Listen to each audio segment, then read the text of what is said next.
For every win, someone must fail. But you'll find your point when you will exhale, yeah. Say, you show me, I will do it. Baby, if you teach me how to love you, I will do it. All the pain you've been through, I refuse to take you through it. Baby, if you teach me how to love you, I will do it. I promise I'll prove it. Such a salient pain. What's up, cousins? It's your boy, your bro, your favorite cousin, DJ the Singer, and today we are talking about the Waiting to Exhale tribute at the 2025 Essence Music Festival. Before I jump into all of the returning cousins, welcome back. To all of the new cousins, go ahead and hit that like button, hit that subscribe button, go ahead and turn your notifications on so you can be the first to be notified when I drop new videos. And while you're at it, go ahead and share this video with your social media circles. Now, if you were around in the 90s like I was around, you already know that the Waiting to Exhale film as well as that soundtrack is literally part of our culture. Like, that is the soundtrack to a lot of our childhoods. Brandy, Sitting Up in My Room, Whitney Houston, anything, but especially Exhale, Why Does It Hurt So Bad, Mary J. Blige, Not Gonna Cry. Oh my God, I remember sitting in the backseat of the car singing that thing like the rent was due. And this soundtrack is literally one of the most notable soundtracks of all time, but especially of the 90s. And so without further ado, I'm gonna just go ahead and jump in.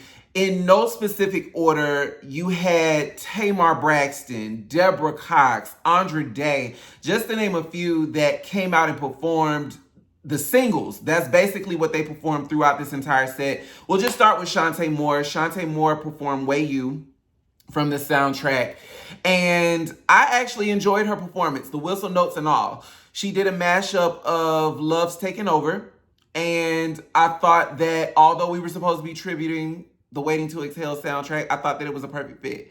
So Shantae came out, did her thing.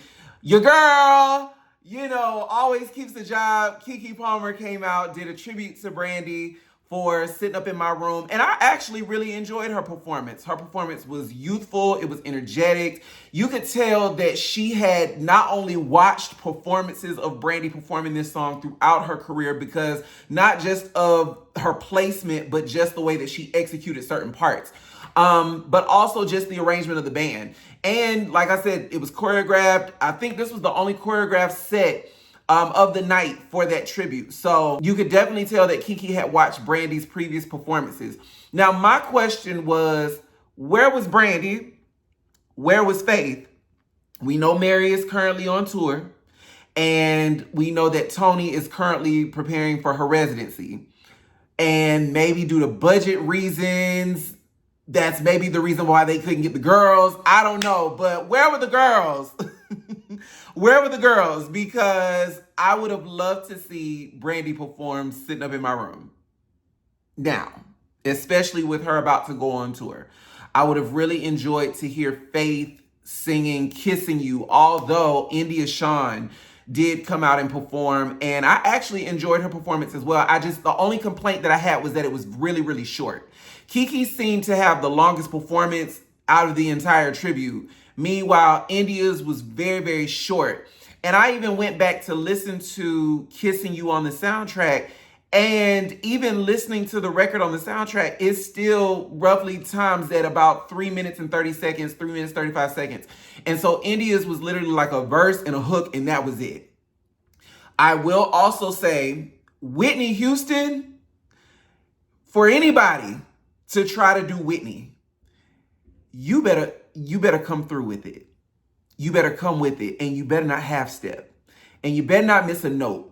Now, before I get into this segment, I want to say I could tell that a few people definitely had some technical issues, whether it was with the microphones or their inner ears. Some people, Deborah Cox specifically, could not hear. So during her set of Why Does It Hurt So Bad, you could see her playing with her inner ears. You can see her trying to adjust the mic and signal the sound guy. it was just a lot going on. And so there were certain points where she was kind of off, but it wasn't due to her not knowing the music. She obviously knew the song. It was technical stuff. So y'all give her a little bit of grace.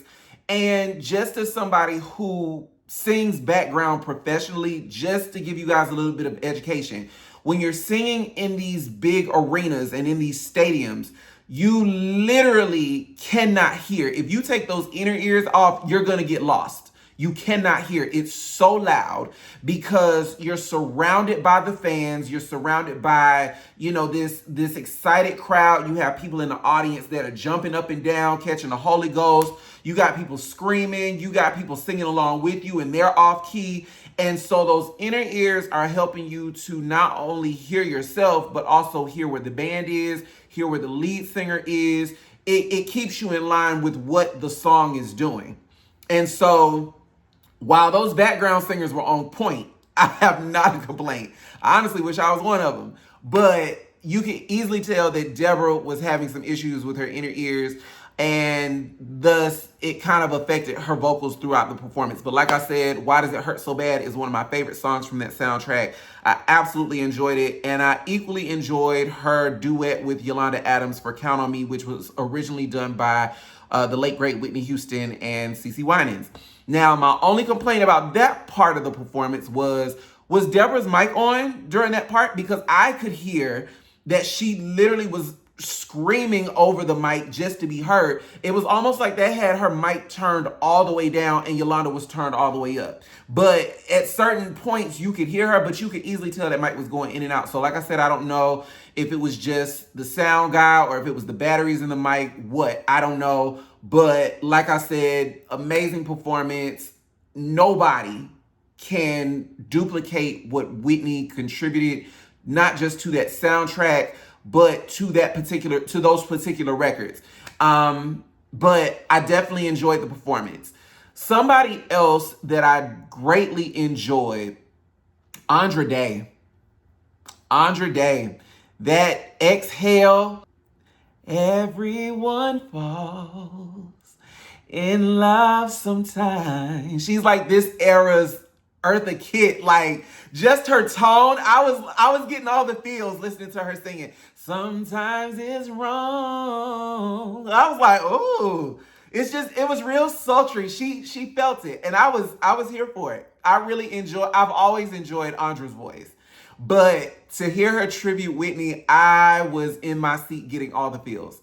I wasn't there physically, but I was definitely watching from behind my computer screen, and I got all the feels. And if somebody can get on a stage and make you feel something and you're not physically there, I can only imagine not only what I would have felt had I been standing in the audience, but that is a sign of someone who can emote, who can paint a visual, who can give you or exude color with their vocals. And that by itself is a gift. Everybody can't do that. Someone else that I greatly enjoyed was Britney Spencer.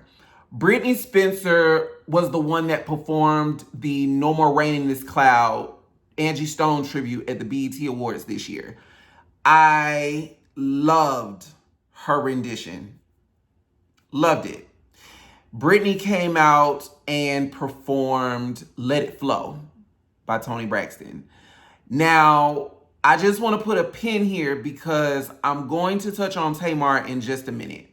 But with what Britney brought to the song, Britney made it her own.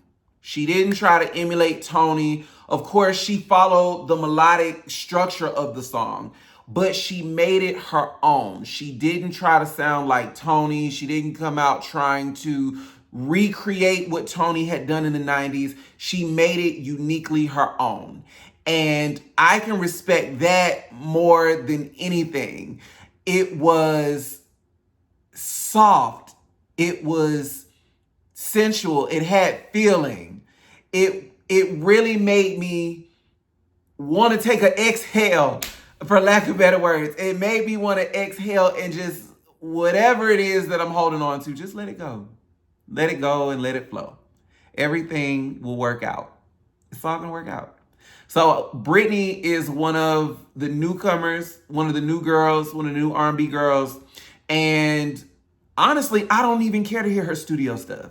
I want a live album from her because I feel like, as someone who has been in the studio, it's a great difference between singing in the studio and singing live.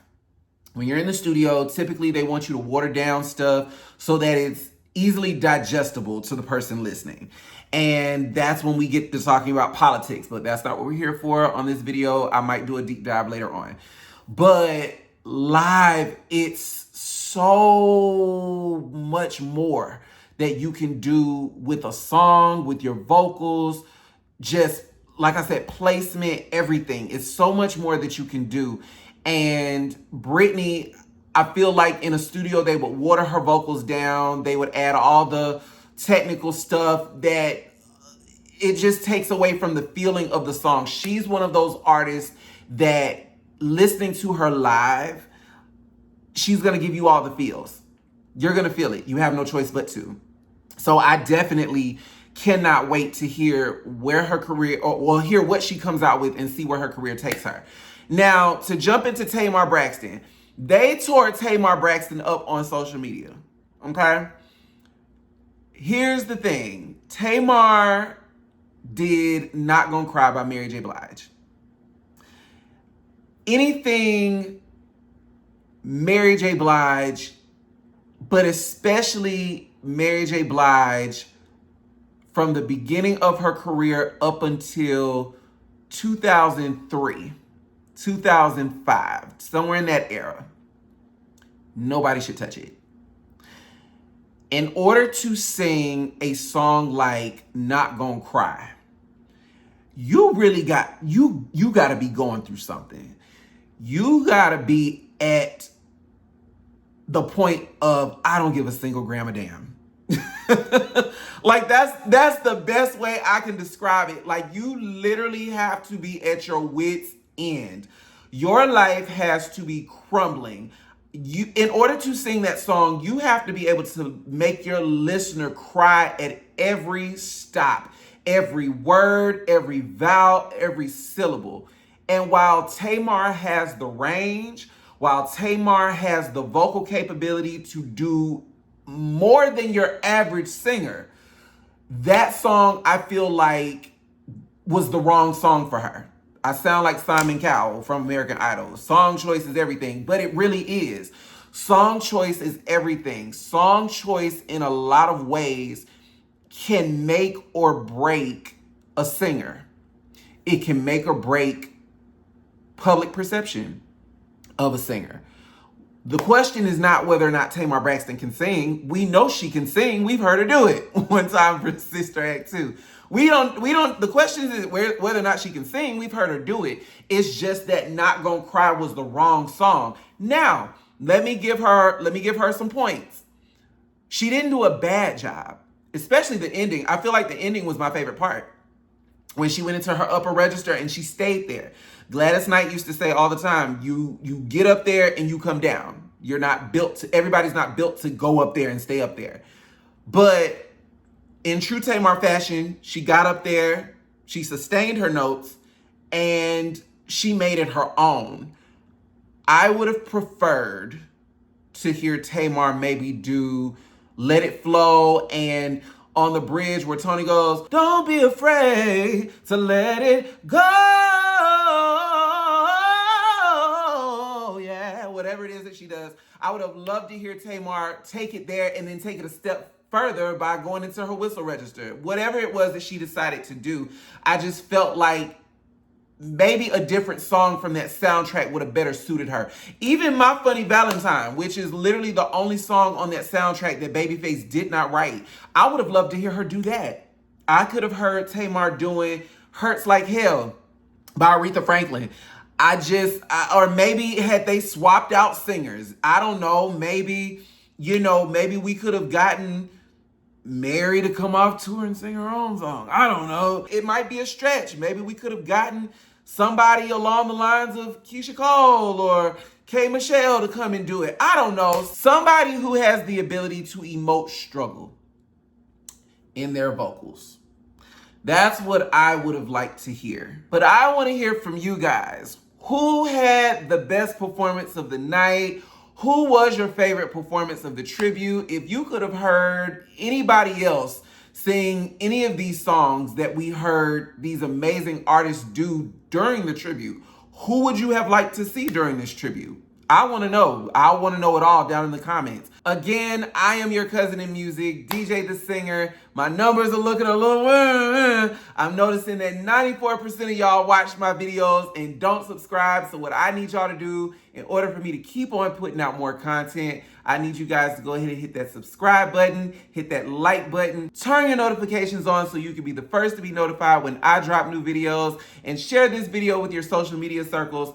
Also, I've been saying it on every single video, and I'm gonna continue to do so until I drop new music. I just dropped a new mixtape. It's called Prelude. It was what it was. It's on all streaming platforms right now. I need you guys to go stream that, stream it, and let me know what your favorite song is. Check that out. But in the meantime, I love you guys. Thank you guys for tuning in. And if there's nothing else, stay far away from haters. They make you itch. Until next time. Holding on to false hope, I just gotta know. I wonder if you think